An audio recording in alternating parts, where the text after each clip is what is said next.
누가복음 7장 18절로 23절까지 말씀입니다. 우리 한 절씩 교독하시고 마지막 절은 함께 읽도록 하겠습니다. 요한의 제자들이 이 모든 일을 그에게 알리니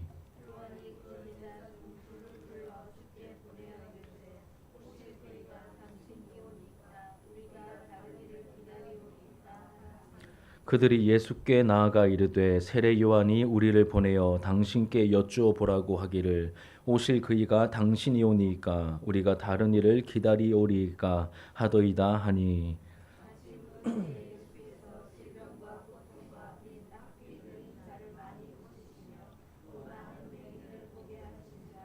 예수께서 대답하여 이르시되 너희가 가서 보고 들은 것을 요한에게 알리되 맹인이 보며 못 걷는 사람이 걸으며 나병 환자가 깨끗함을 받으며 귀 먹은 사람이 들으며 죽은 자가 살아나며 가난한 자에게 복음이 전파된다 하라. 누구든지 나로 말미암아 실족하지 아니하는 자는 복이 있도다 하시니라. 아멘. 오늘 본문의 말씀으로 내 믿음이 흔들릴 때라는 제목으로 하나님의 말씀을 증거하도록 하겠습니다. 여러분, 사람이라면 누구나 그 시대와 문화, 지역적인 정서의 영향을 받게 되어 있죠. 당연한 것입니다.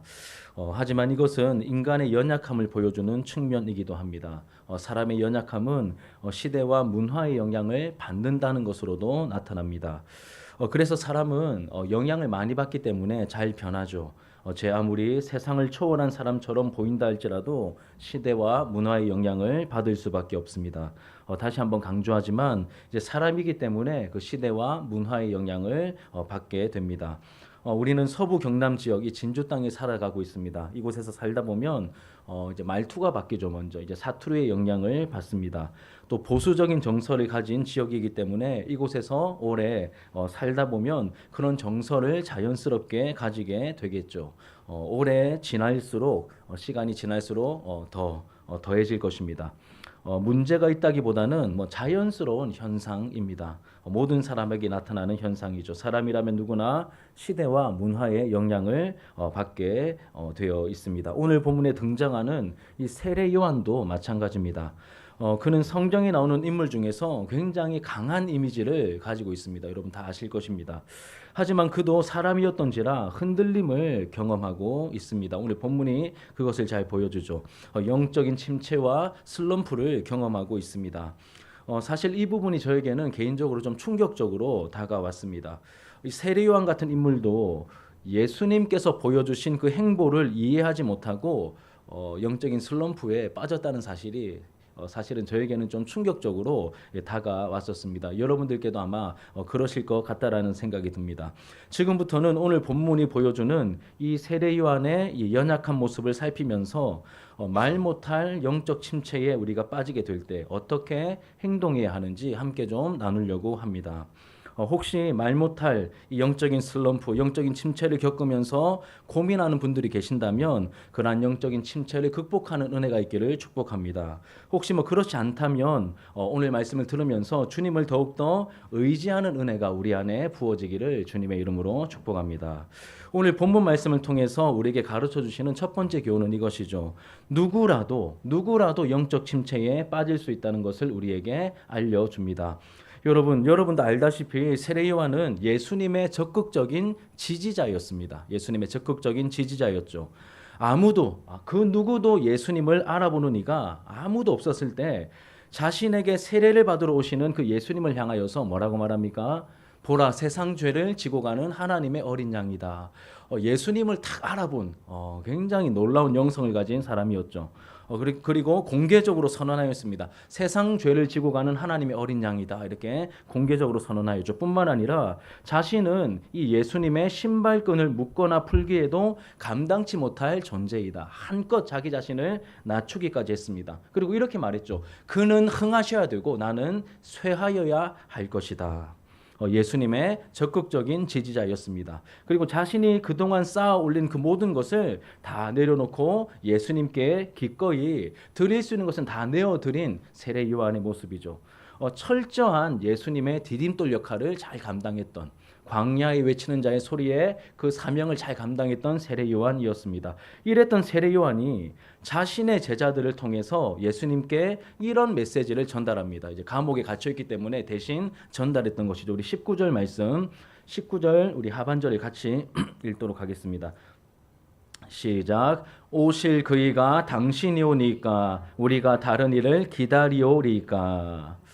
그럼 세례 요한이 뭐라고 했습니까? 예수님 나타나셨을 때 세상 죄를 지고 가는 하나님의 어린 양이다. 그는 흥하셔야 되고 나는 신발끈을 묶거나 풀게 해도 나는 감당치 못하겠고 그는 이제 오실 그이는 뭐 성령과 불로 세례를 주실 분이다. 이렇게 선언해 놓고 제자들을 보내면서 뭐라고 말합니까? 오실 그이가 당신이 맞습니까? 아니면 우리가 다른 일을 기다릴까요? 이렇게 물어봅니다. 뉘앙스가 어떻습니까? 쉽게 말해서 의심된다는 뜻이죠. 당신 맞습니까? 의심하고 있습니다. 못 믿겠다는 뜻이죠. 요한의 믿음이 흔들리고 있음을 우리에게 보여주는 장면입니다. 요한의 이런 모습 충격적으로 좀 다가오지 않으십니까?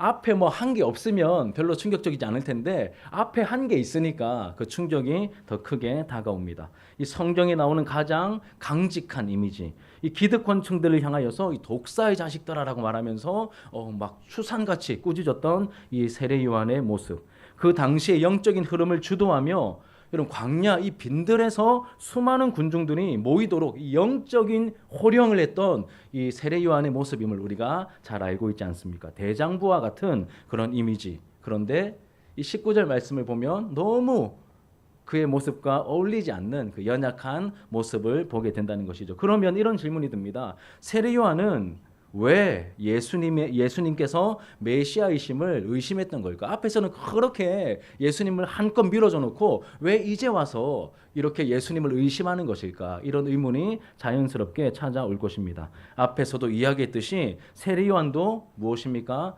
시대와 문화의 영향을 받습니다. 그 시대의 아들이기 때문입니다.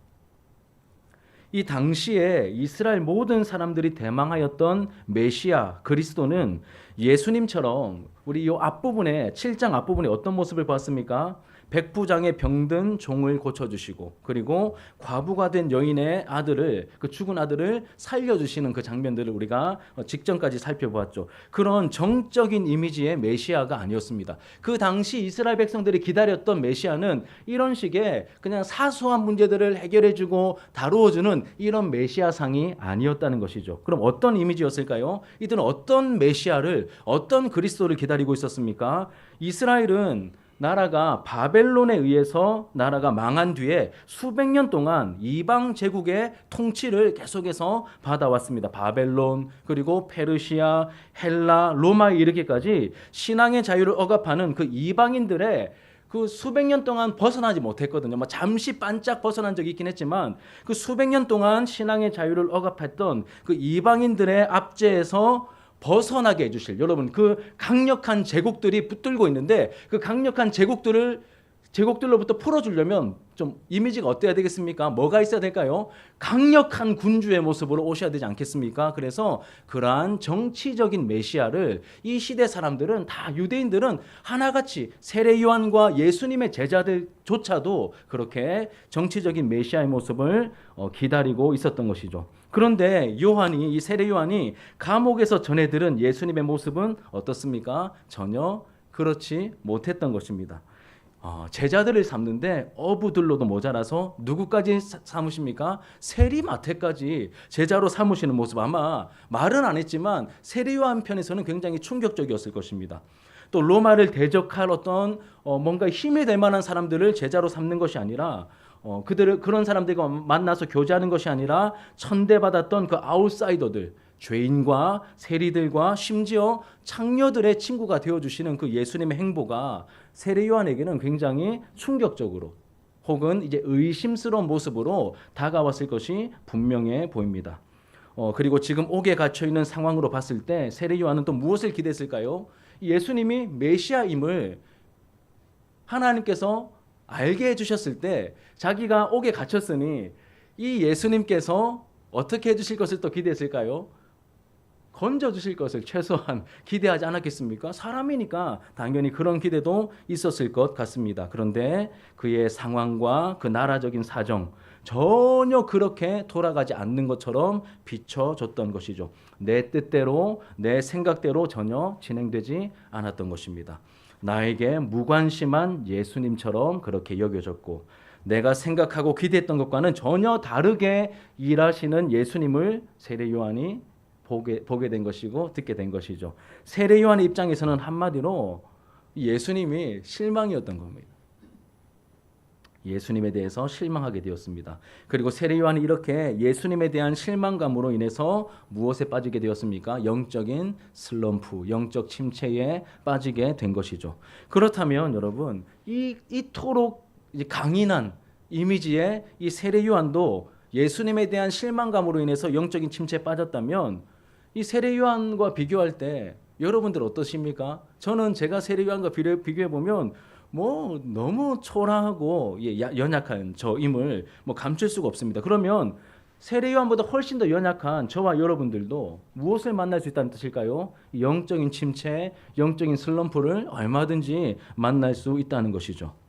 그리고 세례 요한이 겪었던 이 영적 침체의 배경에는 뭐가 있었습니까? 예수님에 대한 실망감이 있었다는 것입니다. 예수님에 대한 실망감이 있었습니다. 혹시 내 주변에 영적 침체에 빠지는 사람들이 보일 때 여러분 이상한 눈으로 보시면 안 됩니다. 어떻게 보면 정상인 것이죠. 왜 저 사람 하나님을 의심하는 말을 하지? 왜 저 사람 못난 모습을 보이지? 그런 모습을 보일 수 있는 겁니다. 깊은 영성의 소유자였던 세례 요한이 흔들림과 영적 슬럼프를 겪었다면 우리 집사님들도 권사님들도 우리 장로님들도 목회자인 우리 목회자들도 그러한 영적인 침체를 겪을 수 있다는 것이죠. 이것이 오늘 말씀이 우리에게 주시는 첫 번째 교훈입니다. 그 어떤 사람도 누구라도 아무리 강인해 보이고 강력해 보이는 사람이라 할지라도 영적인 침체를 만날 수 있다는 것이죠. 그런데 만약에 여기서 끝난다면 성경적인 교훈이 얼마나 허망하게 끝나겠습니까? 야, 너희들 영적 침체를 만날 수 있으니 다 조심해야 돼. 여기서 끝나면 굉장히 좀 허망하겠죠. 그렇죠? 그래서 두 번째 교훈으로 연결이 됩니다. 두 번째 교훈은 무엇이냐면 영적인 침체를 만나게 되었을 때 우리가 어떻게 행동해야 하는지도 말씀을 통하여서 배우게 된다는 것이죠.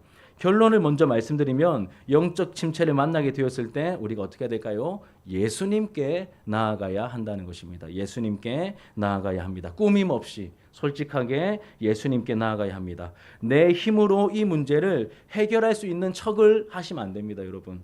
그리고 사람들이 보고 있기 때문에 아무 문제 없는 척 하셔도 안 됩니다. 우리 영성에 아무런 도움이 되지 않습니다. 솔직하게 있는 모습 그대로 우리가 접근해야 하는 것이죠.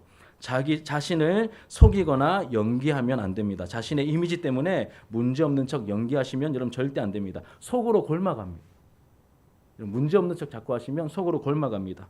외식하게 될 것이고 건강한 신앙생활을 우리가 영위할 수가 없습니다. 우리가 솔직한 모습으로 주님께 나아가는 그러한 모습이 있어야 된다는 것이죠. 내가 고민하는 나의 문제, 나를 영적인 침체에 빠지게 만들었던 그 예수님에 대한 오늘 본문에서는 그 예수님에 대한 실망감, 하나님에 대한 의심의 마음을 있는 그대로 가지고 하나님 앞에 예수님 앞에 솔직하게 나아오라고 말씀하십니다. 저 예수님께 실망했습니다. 하나님의 다스리심이 이해가 안 됩니다. 하나님의 통치가 의심이 됩니다. 어떻게 이렇게 불의가 판을 치는 이 세상에서 하나님 어떻게 가만히 계실 수가 있는 것입니까? 하나님 교회가 왜 이렇게 교회다움을 잃어버리고 있습니까? 이런 모습들이 우리에게 실망감으로 또 우리에게 불편함으로 하나님을 향한 그 실망감으로 다가올 수 있다는 것이죠. 이럴 때 우리가 세례 요한처럼 세례 요한이 직접 그 옥에 갇혀 있기 때문에 직접 주님께 갈 수는 없었지만 그 제자들을 통하여 예수님께 자기의 솔직한 마음을 알렸듯이 우리도 우리의 어떤 영적인 침체를 가져오게 한 그 원인과 그 상황들 있는 모습 그대로 있는 마음 그대로 주님께 나아가 우리가 말씀드릴 수 있어야 한다는 것이죠. 여러분 사실 이런 말을 하는 것이 믿음이 없는 것처럼 보이고 모두들 쉬쉬하는 그런 분위기가 있지 않습니까? 또 교회 안에서는 쉬쉬하는 분위기라서 우리가 말을 안 하고 있을 뿐이지 의심 한번 하지 않고 신앙생활하는 사람은 아마 아무도 없을 것입니다. 하나님께 대한 실망감 없이 처음부터 끝까지 완벽하게 하나님을 신뢰하면서 신앙생활하는 사람은 여러분 아마 없을 것 같습니다. 그러니 성경 속에 나오는 예수님의 행보나 진리의 말씀에 의심이나 궁금증이 생길 때 혹시 또 우리가 신앙생활하고 있는 이 교회나 이 세상의 모습을 바라보면서 마음에 하나님을 향한 어떤 불편한 마음들이 혹은 궁금증이 생기게 될 때 그 이로 인해서 우리가 영적인 슬럼프나 침체를 만나게 될 때 여러분 예수님께 솔직한 그 마음을 가지고 나아가시길 바랍니다. 그러면 신실하신 예수님께서 피하거나 모른 척하지 않으시고 가장 적절한 방법으로 응답해 주실 것입니다.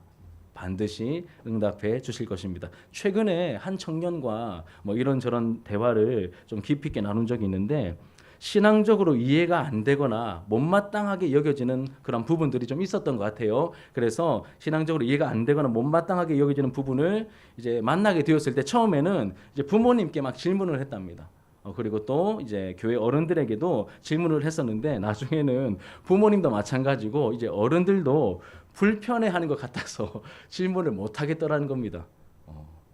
예를 들면 이렇게 삼위일체, 예정 이런 것부터 시작해가지고 본인이 신앙생활하면서 좀 궁금하거나 아니면 좀 이렇게 이건 좀 왜 그런 거지 이런 식의 궁금증부터 시작해서 뭔가 이해가 안 되고 좀 이제 불만스러운 부분들까지 생길 수 있지 않습니까? 사람이니까 믿음의 자람의 과정 속에 있으니 생길 수 있거든요. 그런데 어느 순간부터 눈치를 보니 그런 질문을 할 때마다 좀 사람들이 불편해하는 게 느껴져서 이렇게 입을 닫게 되었다라고 하더라고요. 그래서 그 친구가 질문한 내용들에 대해서 제가 할 수 있는 최선의 답변을 이렇게 쭉 이렇게 해준 적이 있습니다. 그리고 성경에 나오는 이해가 되지 않는 부분이 있어도 그걸 자꾸 문제 없는 척 덮으려고 하면 안 된다라고 제가 얘기했습니다. 나한테 얘기해라. 내가 다 답변을 못 해줘도 내가 좋은 책을 해결해 주든지 아니면 내가 직접 답을 못 해주면 내가 도움을 받은 설교자의 설교 링크를 걸어주든지 내가 최선의 도움을 줄 테니 그런 거 자꾸 쉬쉬하지 말고 질문해라. 의심해라. 그리고 그렇게 건강하게 솔직하게 신앙생활해라. 그게 더 건강한 모습이다라고 제가 그렇게 이야기해 주었습니다. 그러면서 그 친구가 이렇게 얘기를 하더라고요. 목사님 이거 괜히 이런 거 막 긁어부스러 만들어서 그러면 막 오히려 내 신앙에도 문제가 생기고 같이 신앙생활하는 사람들도 막 믿음에서 떠나고 이런 일이 생기는 거 아닙니까? 막 이런 식의 약간 좀 걱정하는 듯한 이렇게 얘기를 하길래 제가 분명하게 얘기해 주었습니다. 하나님께 질문해도 된다. 그리고 네가 직접 하나님께 기도하면서 물어봐야 될 영역들도 있는데 야, 네가 궁금해하는 그 부분 때문에 무너질 진리 같으면 기독교는 진작에 문 닫았다. 걱정하지 말고 네가 하나님 걱정할 게 아니고 마음껏 질문해라. 이렇게 여러분 불순한 마음이 아니라 건강한 마음으로 하나님 나 이거 알고 싶어요. 하나님 나 이거 궁금해요. 왜 이런 거예요? 이런 궁금증이 생길 때 덮어두지 말고 하나님께 나아가 기도로서 물어볼 수도 있고 또 말씀을 통하여서도 우리가 답을 얻을 수도 있고 설교를 통해서도 얻을 수 있고 또 주변에 우리 교회 공동체 안에 또 좋은 신앙의 선배들이 있으니 물어보면 또 좋은 답변을 얻을 수도 있다. 그러니 절대 덮어두지 말라고 제가 그렇게 이야기해 주었습니다. 이거는 여러분 저에게도 포함되는 말이고 여러분들께도 포함되는 말이기도 합니다. 이 의심은 여러분 의심은 불신앙이 아닙니다. 의심은 불신앙이 아닙니다. 믿음의 과정 중에서 생기는 것이기 때문이죠. 과정 중에 생기는 겁니다. 그러니 여러분 의심은 불신앙이 아닙니다. 오히려 우리의 죄성과 연약함의 한계를 깨닫게 합니다. 그리고 하나님을 더 깊이 추구하게 만듭니다. 그 의심이 없었다면 그냥 적절하게 그 진리를 봤을 텐데 뭔가 마음의 답답함과 어떤 게 의심 같은 이런 마음들로 말미암아 오히려 그 진리에 더 깊이 파고들면서 더 확신을 얻게 되는 경우가 훨씬 더 많거든요. 그렇게 인도해 가십니다. 이것이 두 번째 교훈입니다. 영적인 침체를 만나게 되었을 때 우리가 어떻게 행동해야 하는지도 말씀을 통하여 배우게 되는 것이죠. 예수님께 나아가면 됩니다. 질문하셔도 됩니다. 그리고 그 의심스러운 그 마음들을 있는 그대로 하나님께 가지고 나가서 주님 앞에 그 마음을 쏟아 놓으셔도 된다. 이것이 두 번째 교훈입니다. 세례 요한이 했듯이 세례 요한이 된다면 우리도 되는 거죠, 여러분. 주님께서 불편해하지 않으십니다. 다 받아주십니다. 그리고 마지막 세 번째 교훈은, 말씀을 통하여 우리가 깨닫게 되는 세 번째 교훈은, 예수님께 솔직히 나아가면 신실하게 답을 해 주신다는 것이죠. 신실하게 답을 해 주실 것입니다. 예수님께서는 세례 요한이 보낸 요한의 제자들에게 두 번에 걸쳐서 답변해 주십니다. 오실 그이가 당신이 맞습니까? 당신이 메시아 그리스도가 맞습니까? 라고 하는 이 제자들의 질문이 아니라 누구의 질문입니까? 세례 요한의 질문이죠. 또 제자들의 질문이기도 했을 것입니다. 그 요한의 제자들에게 두 번에 걸쳐서 답변해 주시죠. 먼저는 무엇으로 답변해 주십니까? 행동으로 보여주십니다. 행동으로. 그리고 이어서 말씀으로, 메시지로 분명하게 답을 해 주시죠. 21절부터 23절까지를 우리 같이 21절부터 23절까지 같이 읽겠습니다. 시작. 마침 그때에 예수께서 질병과 고통과 및 악귀 들린 자를 많이 고치시며 또 많은 맹인을 보게 하신지라. 예수께서 대답하여 이르시되 너희가 가서 보고 들은 것을 요한에게 알리되 맹인이 보며 못 걷는 사람이 걸으며 나병 환자가 깨끗함을 받으며 귀먹은 사람이 들으며 죽은 자가 살아나며 가난한 자에게 복음이 전파된다 하라.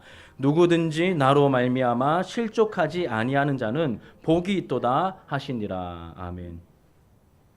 무슨 말씀입니까? 여러분, 이런 뜻이죠. 너희들이 기대하는 정치적인 행동이나 결과들은 없지만 이 성경에 약속된 메시아의 표징들이 나로 인해서 성취되고 있음을 봐라. 내가 그 메시아가 맞다라고 말씀하시죠.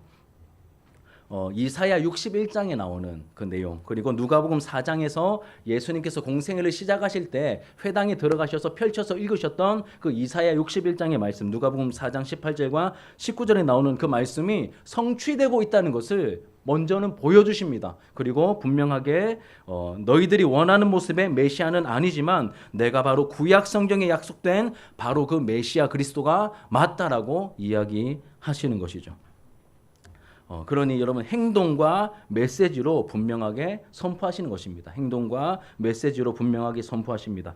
비록 이사야가 예언한 메시아를 통한 구원의 날은 아직 완성되지 않았습니다, 여러분. 완성되지 않았습니다.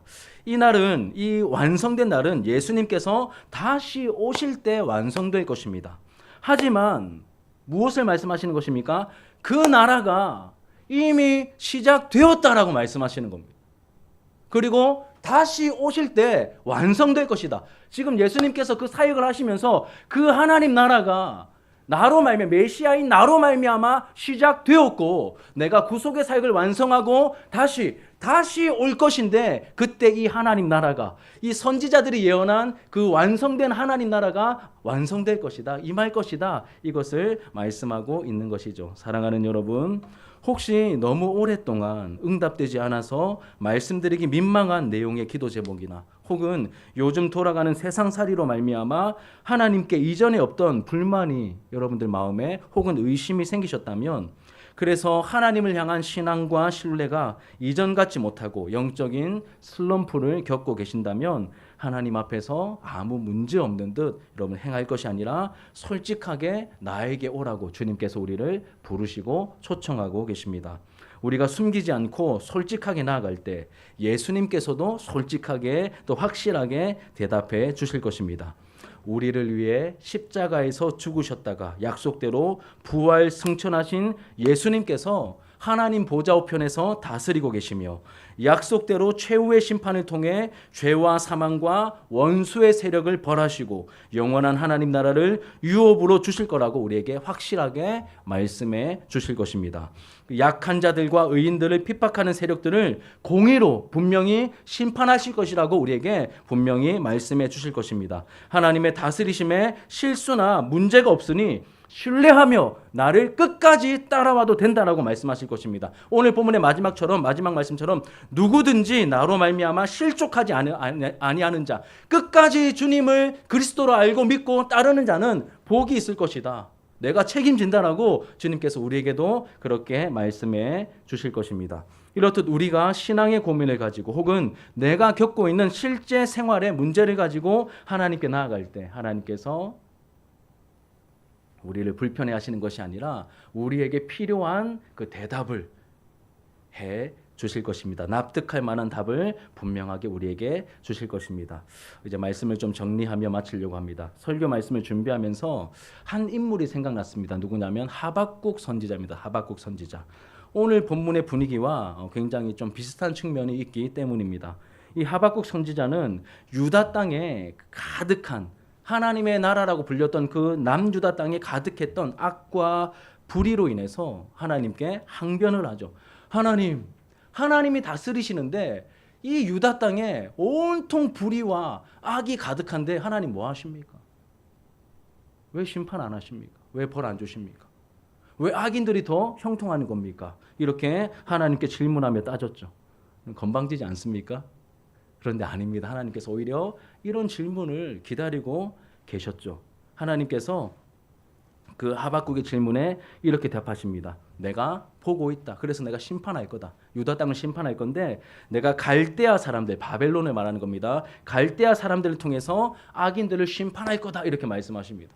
응답해 주시지 않습니까? 그런데 이 응답을 듣고 하박국 선지자가 더 불만이 커졌습니다. 왜냐하면 유다 땅이 죄가 많은 건 많지만 그래도 갈대아보단 이 바벨론보단 낫거든요. 그래서 하나님 백성들 가운데 죄가 있는 건 맞지만 불의가 있는 건 맞지만 그렇다고 훨씬 더 나쁜 놈들을 통하여 이 땅을 심판하시는 것은 납득할 수 없습니다. 하나님의 방법에 제가 이의를 갈 수밖에 없습니다. 이렇게 다시 하나님 앞에 또 이렇게 불만을 토로하며 다시 그렇게 질문을 하죠. 그때 하나님께서 이 하박국서 2장과 3장을 통하여 이렇게 말씀하십니다. 하나님은 갈대아도 심판할 거다. 이 바벨론도 심판할 것인데 이 심판은 하나님의 백성을 구원하기 위한 심판이다라고 말씀해 주십니다. 그냥 심판이 아니라 궁극적으로 하나님의 백성들을 구원하기 위하여 그 갈대아, 그 바벨론을 심판할 것이다. 세상을 심판할 것이다라고 그렇게 말씀해 주셨습니다. 하박국이 그제서야 이 하나님의 답변을 듣고 하나님 그렇다면 수년 내에 이 일을 속히 행하소서 그렇게 기도합니다. 그리고 하박국 3장에 보면 우리가 알고 있는 그 하박국의 놀라운 찬양도 이어져 나오는 것이죠. 그가 가지고 있었던 어떤 낙심과 실망을 하나님께서 어떻게 하십니까? 하나님을 향한 기대감으로 하나님께서 직접 바꾸어 주셨던 것이죠. 사랑하는 여러분, 우리도 세례 요한처럼 영적인 침체에 빠질 수 있습니다. 신앙의 경력과 직분에 상관없이 믿음에 대한 회의와 어떤 자신감의 상실과 깊은 영적인 슬럼프에 빠질 수 있습니다. 여러분 부끄러워하지 않으셔도 됩니다. 세례 요한의 모습을 보면서 부끄러워하지 말라고 우리에게 보여주시는 것이죠. 괜히 감추고 있다가 여러분 엉뚱한 일을 당할 수 있습니다. 의심과 영적인 침체가 찾아올 때 내 믿음이 이전 같지 않고 뭔가 흔들림을 경험하게 될 때 아무 일도 없는 척 연기하는 것이 아니라 이 세례 요한처럼 혹은 이 하박국 선지자처럼 예수님께 대한 실망감과 궁금증을 그대로 안고 솔직히 주님께 나아오라 하시면 나와라. 나한테 와라. 이렇게 말씀하시는 것이죠.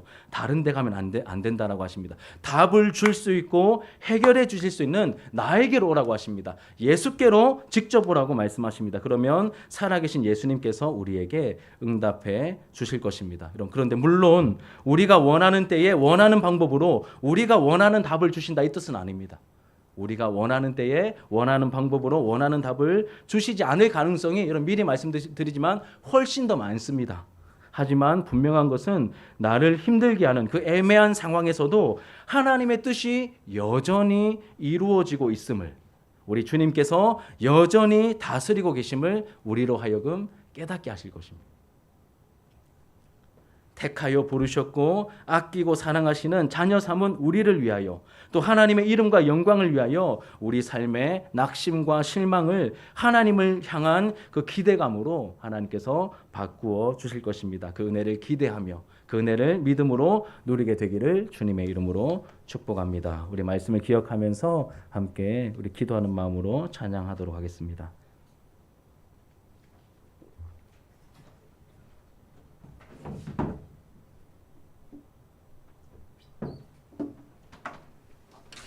주께 가까이 날 이끄소서. 함께 찬양합시다. 우리 믿음으로 우리 있는 모습 그대로 주님께 가까이 나아가는 그 마음을 담아서 찬양합시다. 주께 가까이 날 이끄소서. 간절히 주님만을 원합니다. 채워주소서. 주의 사랑을 진정한 찬양 드릴 수 있도록 주께 가까이 날 이끄소서. 간절히 주님만을 원합니다. 채워주소서. 주의 사랑을 진정한 찬양 드릴 수 있도록 목마른 나의 영혼 주를 부르니 나의 맘만 줘 주소서. 주님만을 원합니다. 더 원합니다. 나의 맘만 줘 주소서. 목마른 나의 영혼, 목마른 나의 영혼 주를 부르니 나의 맘만 줘 주소서. 주님만을 원합니다. 더 원합니다. 나의 맘만 줘 주소서. 주께 가까이 날 이끄소서. 주께 가까이 날 이끄 간절히 주님만을 원합니다. 채워주소서. 채워주 주의 사랑을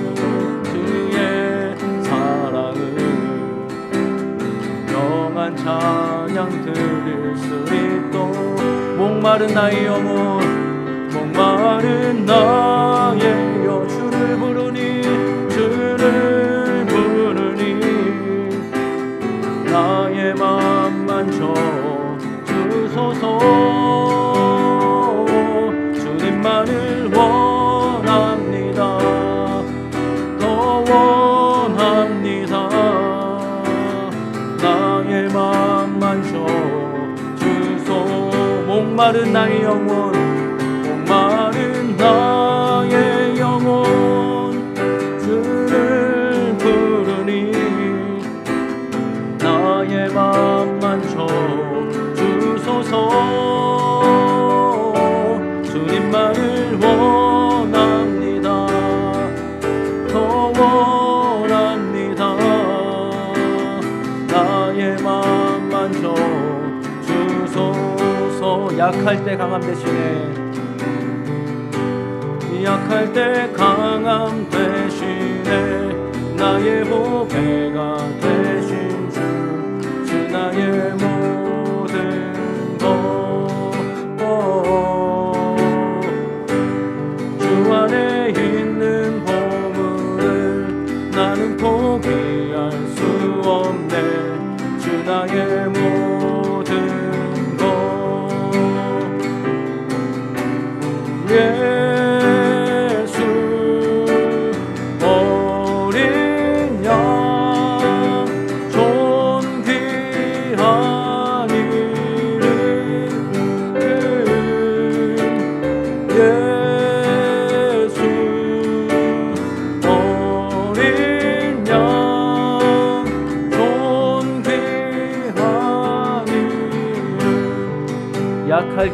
되시네. 약할 때 강함 되시네. 나의 보배가 되신 주 나의 모든 것. 주 안에 있는 보물을 나는 포기할 수 없네. 주 나의 모든 것. 예수 어린 양 존귀하니. 예수는 어린 양. 예수 어린 양 존귀하니. 십자가 죄 사셨네. 십자가 죄 사하셨네. 주님의 이름 찬양해. 주 나의 모든 것. 쓰러진 나를 세우고 나의 빈잔을 채우네. 주 나의 모든 것. 예수 어린 양. 예수 어린 양 존귀하니.